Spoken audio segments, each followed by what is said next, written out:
We're starting our reviews this week with something that I have been such a huge fan of for such a long time, and that is Heartstopper. So, of course, we have season 2 that's just coming out. Season 1, Anna, I feel like you weren't necessarily in the huge kind of furore that happened. Well, I was not, because believe it or not, despite my glowing complexion, I am not, in fact, 17 years old. You shock me. You amaze me, Anna. What? No, I'm being a bit silly, but this was something that you really encouraged me to watch. Mm-hmm. I had never seen a single episode of Heartstopper before last week. Mm-hmm. And I have since binged the first season and the second season, which is landing today and Friday on Netflix. And actually, we're gonna turn it around a little bit, because me as a deeply dead inside individual, as a black-hearted carcass of a person that I am, I felt that maybe it would be better that you would take this one and review Heartstopper season 2, because you're such a big fan. And honestly, I want to hear you talk about this series. I'm kind of thrilled about this. So if you don't know Heartstopper, living under a rock, etc.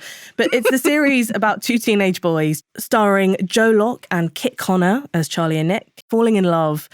Let's have a listen to a clip. I'm Charlie and You're Charlie. Right. I'm David, sorry. So I'm Nick's older brother.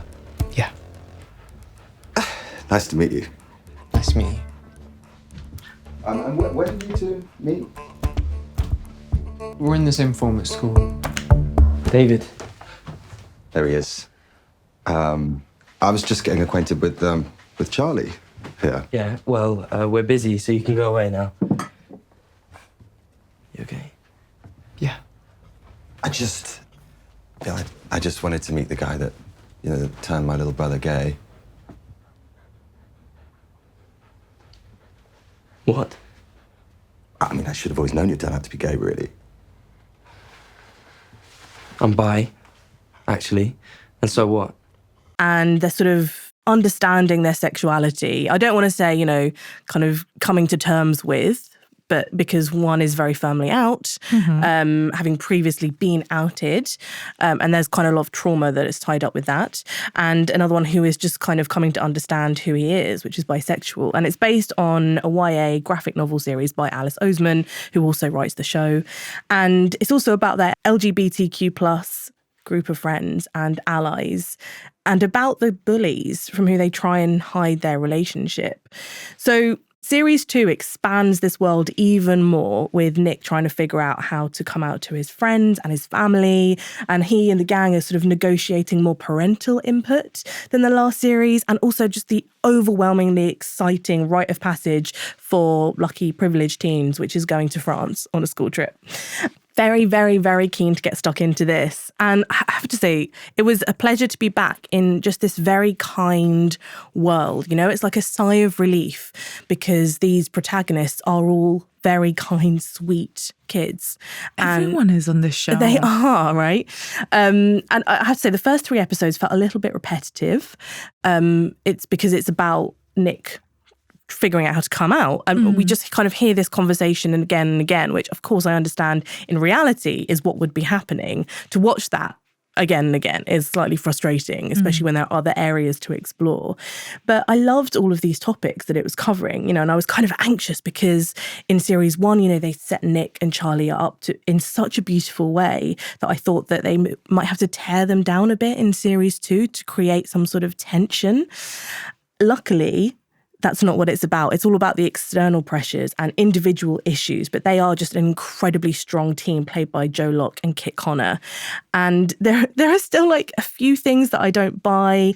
And we talked about this. I need to know from teachers listening, if your children are going on a school trip, would the teenagers, boys and girls, be made to share a bed?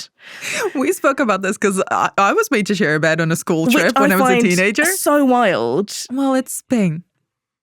Lily did. So it's not just a Mediterranean thing. Thank you. I find it really bizarre. I wonder if in this day and age where people are more aware of boundaries and think, well, Lily, how old are you? Do you mind me asking? Lily just That was answered wonderful. that she was 12 years old. She's not 12 years old. She's 26, but it happened when she was 12. Okay. I still find that's fairly recent. So sickeningly young.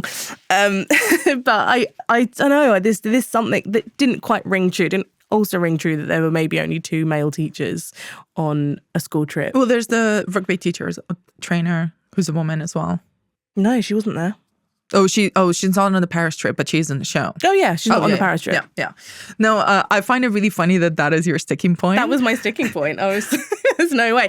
And also, there's a scene where one of Charlie's best friends, Tao, decides that it might be too awkward for Nick and Charlie to share a bed, so he claims one and Isaac claims the other. So they split the pair up. I think in reality, if I was with my boyfriend or girlfriend on a trip and my best friend was like, "No, you don't get to sleep in the same bed," I'd kill them. I was not expecting that. I would actually kill them. I mean, I find Tao to be the most, one of the most genuine characters on the show, which is perhaps a weird thing to say, but I do find his like constant fear of abandonment by his friends to be really tender and really true. But this is why I really wanted to hear your thoughts on it, because I was not part of the Heartstopper kind of phenomenon. I know what it is and I was aware of it, but it is so firmly a show. And I say this in the best possible way.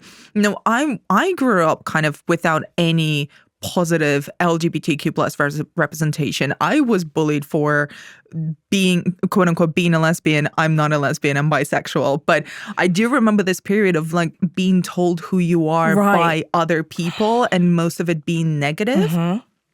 I don't need the show right now anymore, but I love that it exists. Yeah. And I also really love that it knows exactly who its audience is. That audience is not necessarily me right now. No. But I love that there are people, especially younger people, especially teenagers, who are figuring themselves out without, needing to watch shows that are so graphic and intense and dark, like Euphoria, like anything that's on HBO and stuff like that. Where it's like you don't need such extreme adult dramas to be in a high school setting. You can't have essentially this fantasy of being a teenager. And I do think of Heartstopper. It took me a little while to get into it, perhaps because I needed to adjust kind of, through which lens I was viewing this and really take myself back to being a teenager and being a confused teenager, and also trying to imagine what teenagers in 2023 or 2022 might be looking at this show like.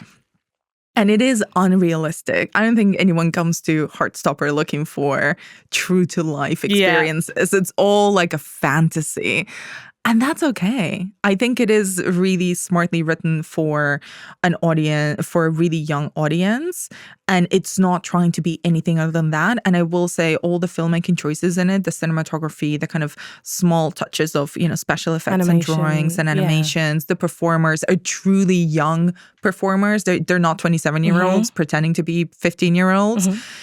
It all feels so catered to a preteen and teen audience that I completely see its value. I think it's so well-meaning and it is trying to reflect everyone's experience, which is a very tough thing to do.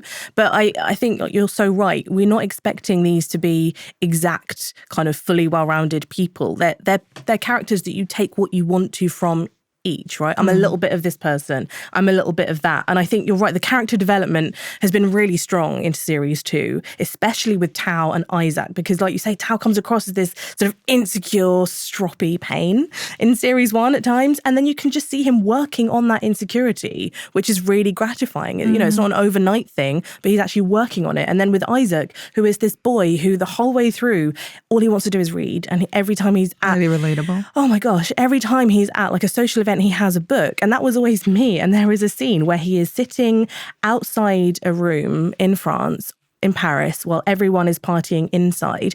That literally happened to me on my Paris school trip.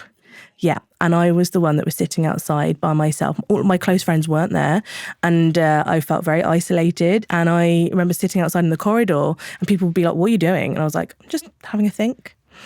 And I could just hear them laughing about it inside. Oh, baby Rihanna. But I was I'm like, so that was me. sorry. And I'd completely forgotten this memory until I saw it happening with Isaac. And they do such a great job of exploring, you know, what happens to people who are on the periphery of romantic relationships. What happens if you are asexual or aromantic? What does that look like? So I just think it's not about trying to portray everything as perfectly or as accurately as possible, but it's making people, young people who won't have had the platform or opportunity to discuss this with their friends or might not have read the right books which talk about it, to see themselves. And I just think there is nothing better than that. So huge fan of this. And also Olivia Colman, still a G. Rachel Sterling makes a terrifying cameo towards the end. It's just, I think it's very well cast. I think it does deal with how your family might react to you being gay in a real kind of, with a real spectrum, you know, because you have Nick's mother, played by Olivia Colman, who is incredibly accepting.